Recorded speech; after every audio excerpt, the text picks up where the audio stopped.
Mother, is Maxwell House the best coffee in the whole world? Well, your father says so, and your father knows best.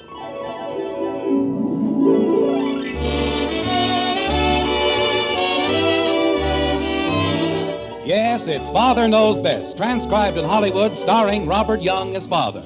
A half-hour visit with your neighbors, the Andersons. Brought to you by Maxwell House, the coffee that's bought and enjoyed by more people than any other brand of coffee at any price. Maxwell House, always good to the last drop.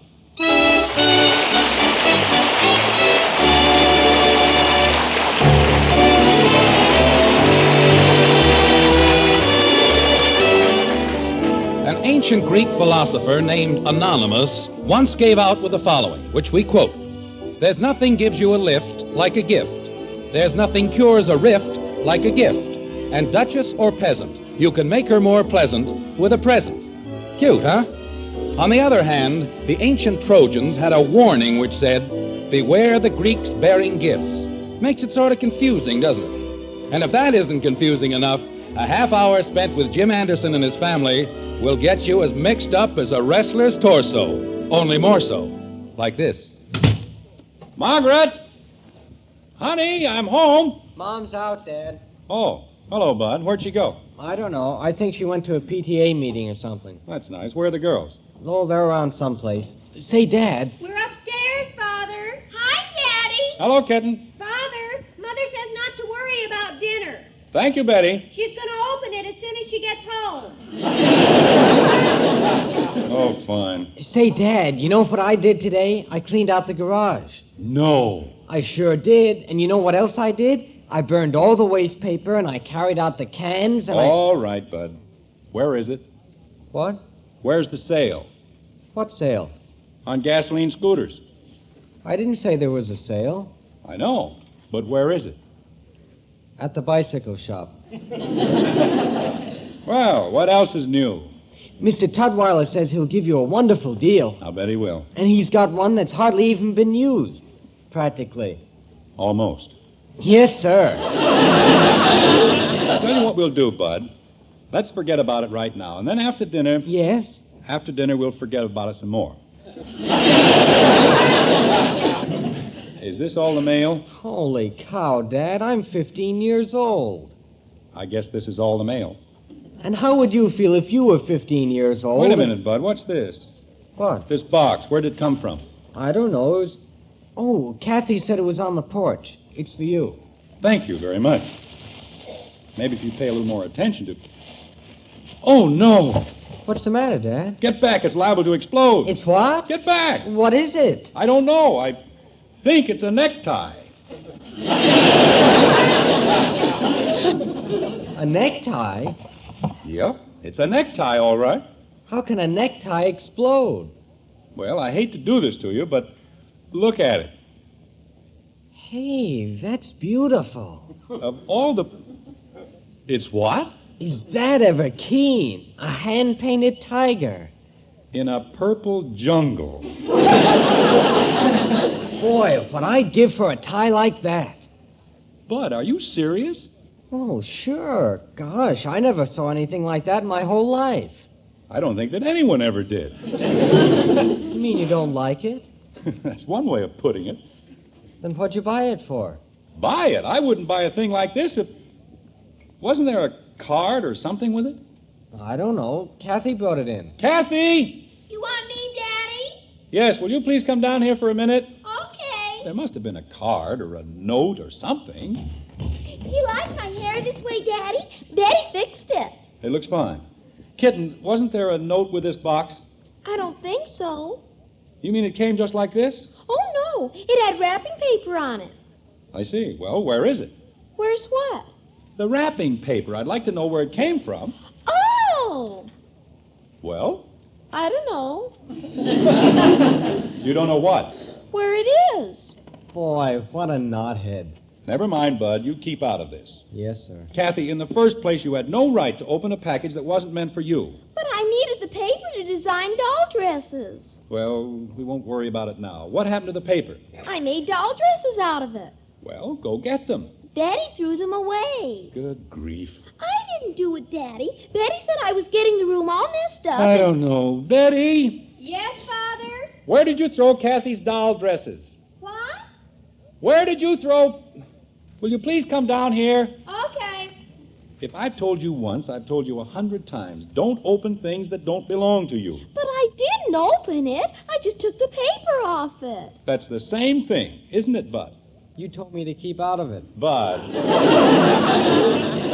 Hi, Father. What's all the shooting for? Betty, where did you throw the wrapping paper? What wrapping paper? The paper I was making doll dresses out of. Why does Father want doll dresses? I don't want doll dresses. I want the paper. It was wrapped around the tie. What tie? This tie. Betty, stop being ridiculous. Well, how would you like it if somebody waved a tiger in front of your nose? Where is the paper? I put it in the wastebasket in the kitchen. Well, now we're getting someplace. Bud. I burned it.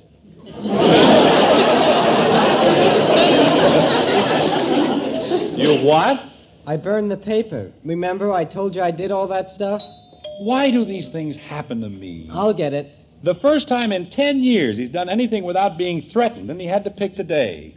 We didn't know it was important, Father. Of course not. Nothing that belongs to me is ever important. Well, that sounds natural. Mommy! I'll take the packages, Mom. Thank you, dear. Margaret, do you know what these children have done? Not yet, dear, but I'm sure it was perfectly horrible. Take the packages into the kitchen, Bud, like a good boy. Okay, Mom. Now, what's the latest tragedy? I didn't do it on purpose, Mommy. She never does anything on purpose. She took the paper off this box, and now I don't know where it came from. Where what came from? This. Oh, dear. Isn't it awful, Mother? Well, it's certainly different. Who sent it? Margaret, that's what I've been trying to tell you. I don't know. Kathy threw the wrappings away. I didn't, Daddy. Betty did. I didn't burn them. That's right. Blame the whole thing on me. Well, it isn't very important, is it, dear? Of course it is. Somebody sent me a present, and now I can't even thank them.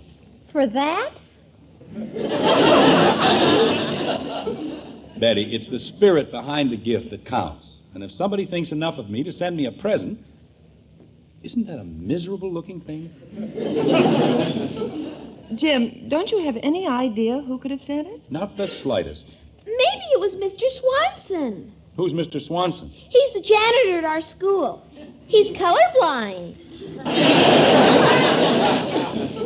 Why would Mr. Swanson send Father a tie? I don't know. If I could only think of somebody who had a reason. Have you had a fight with anybody lately? Betty, really? Maybe they're trying to get even, Maybe you made a bet with somebody. and you lost. Betty, if you don't stop that, you may go to your room. I'm trying to help. Maybe. No, that's ridiculous. What is, dear? Last winter, Austin Sherman was stuck in the snow, and I pulled him out. But he wouldn't wait this long, would he? I hardly think so. That's what I figured. Jim Hathaway. Why would Jim give you a tie? Well, I let him borrow the lawnmower. Oh, that's silly. Yes, dear, it certainly is. Margaret, people don't just leave packages on your porch without a reason. They leave babies. Betty.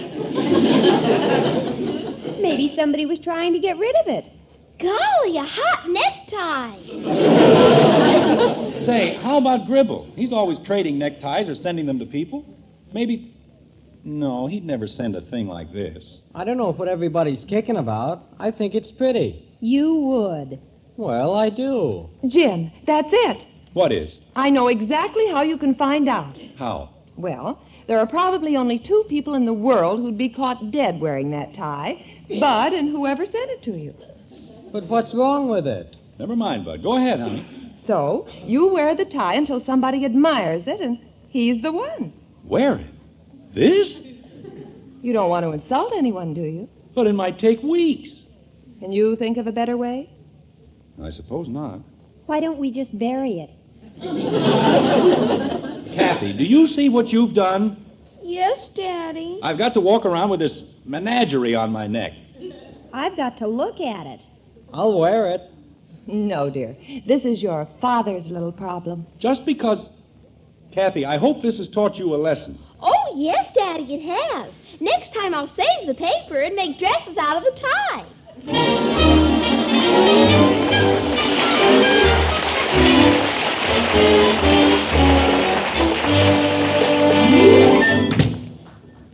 Margaret, I'm home. We're in the kitchen, dear. Neckties. You walk around for years and nobody even knows if you've got a neck. All of a sudden, everybody in the world has to look at neckties. Bunch of wise guys. Hiya, Dad. Hi, Hello, Daddy. Hello. Hello, dear. Well, let's not look so glum. Hello, honey. That's more like it. We'll have dinner. Why, Jim, where's your tie? Right here? I mean, that isn't the one you wore this morning. No, the menagerie's gone.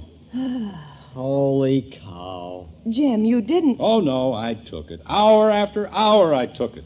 But I hung on to Tiger Lil. Then what happened? I found somebody who liked it. There, you see? Mother, you're a genius. Hooray for our side. Now, wait a minute. Let's not get all excited. I still don't know who sent it. But, Jim, you said... I said somebody liked it. Mr. Gribble. But if he liked it... He liked it so much he offered to swap ties with me. Father, he didn't. He certainly did. Naturally, I couldn't refuse him. You know how touchy he is. And now it's gone. That's right, and I'll never find out who sent it. Oh, dear. Probably a client who'll never talk to me again. Daddy, I'm awfully sorry. I know, kitten. It was just one of those things. Well, Margaret! Yoo-hoo! Good grief. Lend-lease Annie. It's Miss Woody. I know, dear. Come on in, Dorothy. Don't say anything to her about the necktie or she'll spread it all over town. Jim, please. I'll only be a second, so everybody keep right on doing what you're doing. Hello. Hello, Miss Dorothy. Woody. Margaret, you know how I hate to do this, but could you let me have half a cup of sugar? Of course. Betty, I brought the cup. That was thoughtful. go ahead, Betty. Get Mrs. Woody a cup of sugar. She said half a cup. Well, a good half a cup. Margaret, I'm so upset I could spit. Now what's wrong? Oh, that Gorman's department store. Imagine telling me they delivered it. Delivered what? Was Sam's birthday present, and I picked it out so carefully, too. All hand-painted and everything. Hand-painted. Yes, and I said to them, don't tell me it was delivered. I know when a thing's delivered. And they said, maybe one of the neighbors snitched it. Can you imagine that? Dorothy. And I said, I've known my neighbors longer than you have, and I'd trust them with a lot more than a $25 present. $25? That's what I told them. Here's your sugar, Miss Woody. The nerve of them telling me it was delivered. Thanks, Betty. You're welcome. Well, I gotta go. Thanks for the sugar, Margaret. That makes it 2 cups and an egg. Good night, Dorothy. The nerve of them telling me it was delivered.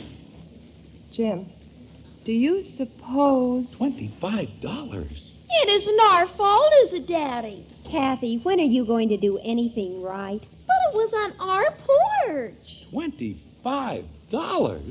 You see, I said it was pretty.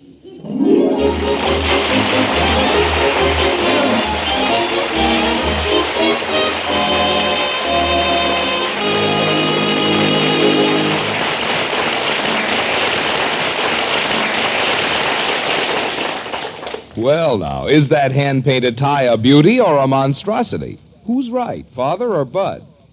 The answer seems to be that it's simply a matter of opinion. On some matters, though, you'll find practically unanimous agreement. For example, I think you'll agree with me that the enjoyment of truly good coffee is one of the most satisfying pleasures of everyday life. That's why it seems a shame to settle for less than coffee with the most in flavor, the wonderful, good-to-the-last-drop flavor of Maxwell House coffee, bought and enjoyed by more people than any other brand at any price. Now, only Maxwell House has that superb flavor, and there's a good reason why. You see, there are all kinds and grades of coffee beans growing all over the world, but Maxwell House insists on the choice, extra flavor coffees, the kind that are grown on mile-high plateaus in Latin America. Of these, the Maxwell House people select fancy Manizales coffees for fragrant mellowness, superb Medellins for extra richness, and choice Bucaramangas coffees for fine, full body. Then these choice vintage coffees are blended in just the right proportions to produce that one and only good-to-the-last-drop flavor. No other coffee tastes like Maxwell House because no coffee is made like Maxwell House. So do this. Pour yourself 1 cup of our Maxwell House coffee. Enjoy that true taste of contentment. I'm sure you'll say, that man was so right.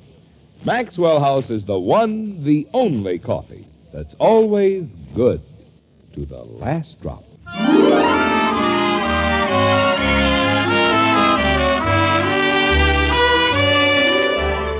On Saturday in the city of Springfield, retail stores like Gorman's open for business at 9 o'clock. At 9:01, therefore, we find our friend Jim Anderson on the phone. He's talking to a clerk in the haberdashery department. And you can bet they aren't discussing the hunting season in northern Somaliland. Or are they? No, I said tiger. Tiger. Tiger. On a tie. No, a tiger on a tie. Look, will you please give me the manager of the department? Oh, you are. Well, don't you know what kind of neckties you have? It's sort of a sick purple with a large tiger in the middle. Hand-painted. I don't want seahorses. I want an orange tiger with green stripes. Well, it's got to have some color stripes, doesn't it? This one happened to be green. Look, I don't care where you wouldn't wear it. I just want... No, all I want is a purple tie with... But all I want is... But... Thank you very much.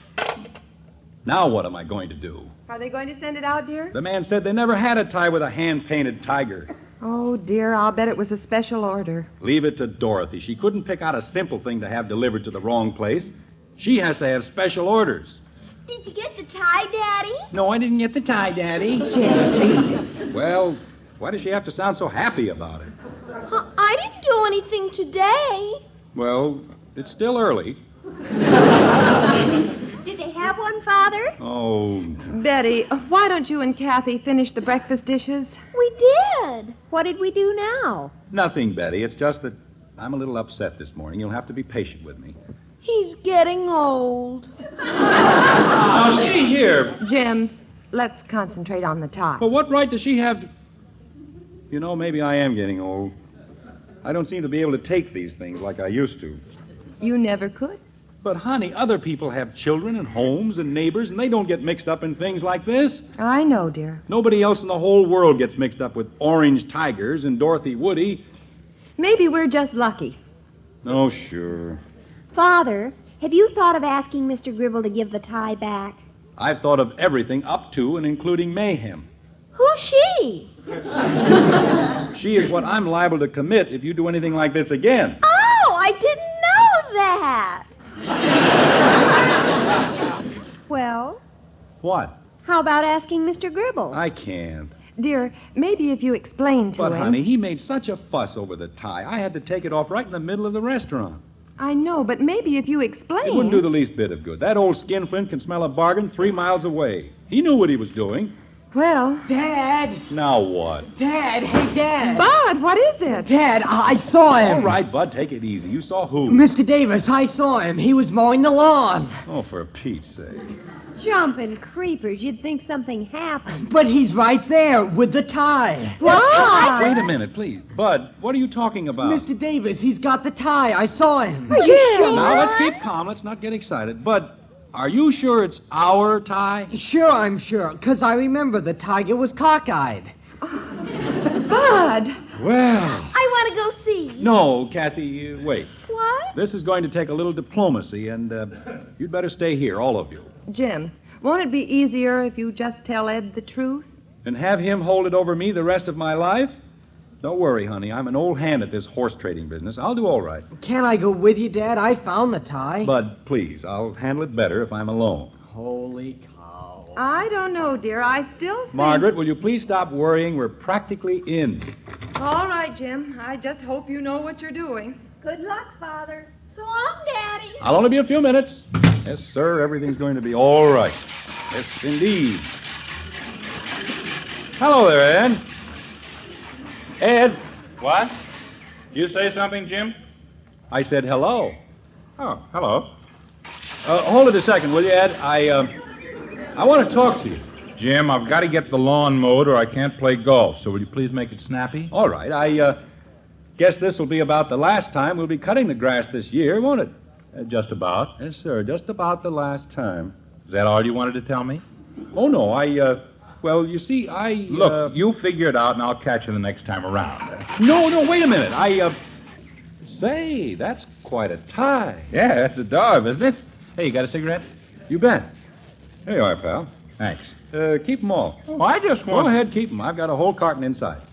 Okay, thanks a lot. Yes, sir, that's quite a tie. What's on your mind, Jim? Why, nothing. Ed, I just haven't seen you all week, and I thought maybe we ought to have a little chat, that's all. Oh, nothing in particular, though. No, nothing in particular. Fine, I'll see you later. Ed, wait a second. About that tie, Well, what about it? how'd you like to swap? Oh, no.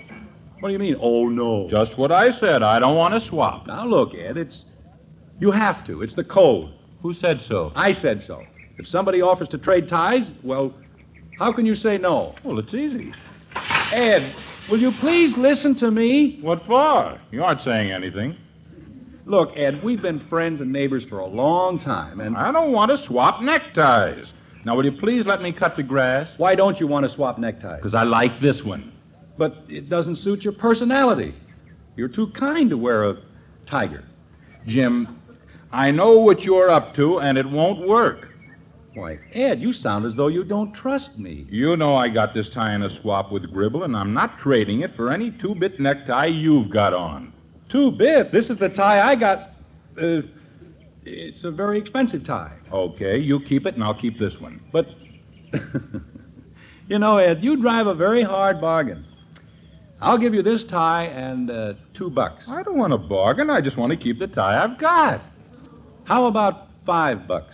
What's the matter with you? Nothing's the matter with me. Will you take $7.50? I don't want... How about 10? It's a deal. Oh, now, wait a minute. It's a deal. You said you'd take 10. Well, okay. As soon as I... Now, here's mine. Now, let me have yours. Well, what's the big rush? We made a deal, and... Come on, Ed. Please hurry. Okay. Here. Thanks, Ed. I'll see you later. And don't forget, you owe me $10. You bet, pal. What a character. $25 for a cockeyed tiger. So help me, some people ought to have their brains examined. I got it! Jim, how wonderful. Did you tell him who was Betty, leave it alone. You'll tear it. Jim, you can't give it back like that. Why not? Look at it. It's all wrinkled. Well, naturally, everybody in town's been wearing it. Father, I think it's got a spot on it. With this tie, how can you tell? It does have a spot, Jim. See? Where? Right there. Oh, who'll notice a little thing like that? Maybe we can get it out, Mother. Well, we'll try. Let's go into the kitchen. I think it'd look better if you got the tiger out, too. What do you know about ties? I was the one who knew it was valuable. Honey, do you suppose you can get some of the wrinkles out? I think so, dear. Bud, will you get the ironing board out for me like a good boy? You bet. I'll help you, Bud. Never mind, I can do it alone. Margaret! Oh, my gosh. Jim, put the tie away. Where? Anywhere. Margaret, wait till you see what I got. It's the most beautiful. What's the matter with you? Why, nothing. We're just standing here. Aren't we, kids? Sure, thing. Daddy. You look so pale. Well, what do you think of this? It's beautiful, isn't it? Oh, Yes. Yeah. What is it? It's a hand-painted pipe rack. I got it for Sam's birthday. Isn't it gorgeous? Pipe rack? But you said... And believe me, I gave that Gormans a piece of my mind. They swore it was delivered and it was on the truck all the time. Imagine. Oh, Jim. Wait a minute. Dorothy, look. What about this necktie? Oh, did you get one of those, too? What do you mean, two? They've been throwing those on porches all over the neighborhood.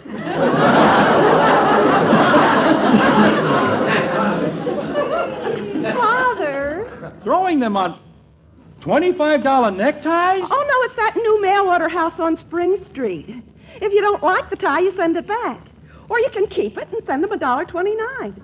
It's all written on the wrapper. But I told Sam no. if he kept that...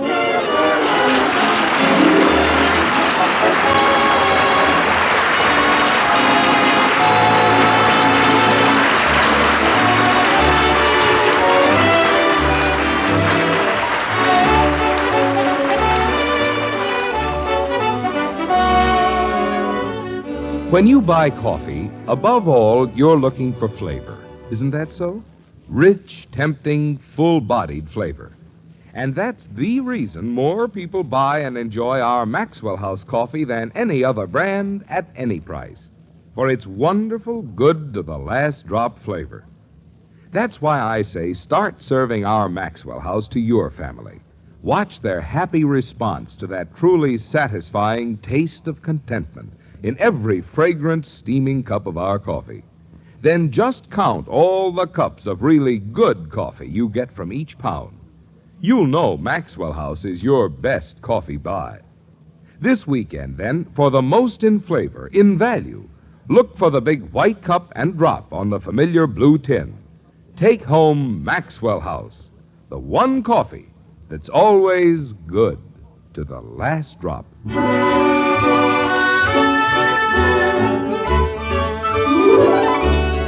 It's breakfast time again in the White Frame House on Maple Street. And a very unusual breakfast it is. Everything's peaceful and calm, and there isn't a single problem in sight. Like this. You'd better hurry, Kathy, or we'll be late for church. Oh, I'll be finished in a minute, Mommy. Do you suppose there'll be time for me to have another cup of coffee? I wouldn't be a bit surprised. There you are, dear. Thank you. May I have the cream and sugar, please? Go ahead, tie expert. Pass the cream and sugar to Father. Dad, make her stop picking on me. Tie expert. Betty, leave him alone. Well, leave him alone. Nobody ever leaves me alone. Why should they leave him alone? You drink your milk. Yes, Daddy. Jim, you know, I've been thinking. Today is Sam Woody's birthday. Congratulations. Well, what I mean is, we've known Sam a long time, and I just wondered if we shouldn't get him some little thing. I've already taken care of it, dear. Jim, you didn't... Father, did you give him the tiger?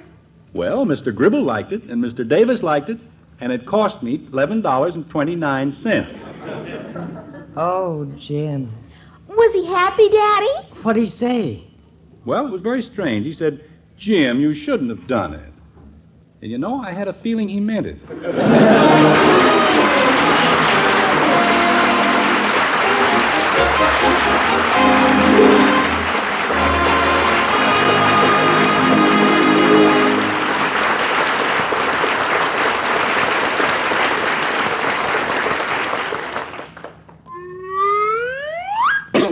Wow, look at that shape. Huh? Where? That mold of fruit-rich Jell-O. Terrific. So colorful and shimmery. Tastes even better. Here, have some. Fruit-rich is right. All 6 Jell-O flavors remind me of the orchard and the berry patch. Strawberry, raspberry, cherry, orange, lemon, and lime. All easy to fix and thrifty to buy. That's Jell-O for red-letter desserts.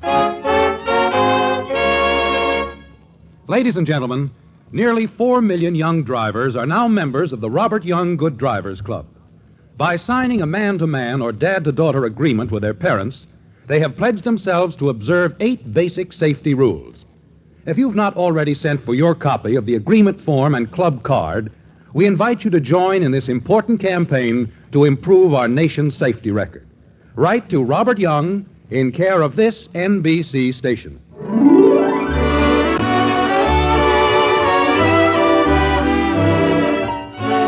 Join us again next week when we'll be back with Father Knows Best, starring Robert Young as Jim Anderson, with Roy Bargy and the Maxwell House Orchestra. In our cast were Jean Vander Pyl as Margaret, Rhoda Williams, Ted Donaldson, Norma Jean Nilsson, Marie Blake, Barney Phillips, and yours truly, Bill Foreman. So until next Thursday, good night and good luck from the makers of Maxwell House, America's favorite brand of coffee. Always good to the last drop. Father Knows Best was transcribed in Hollywood and written by Ed James. Join Mr. Keene, Tracer of Lost Persons, tonight on NBC.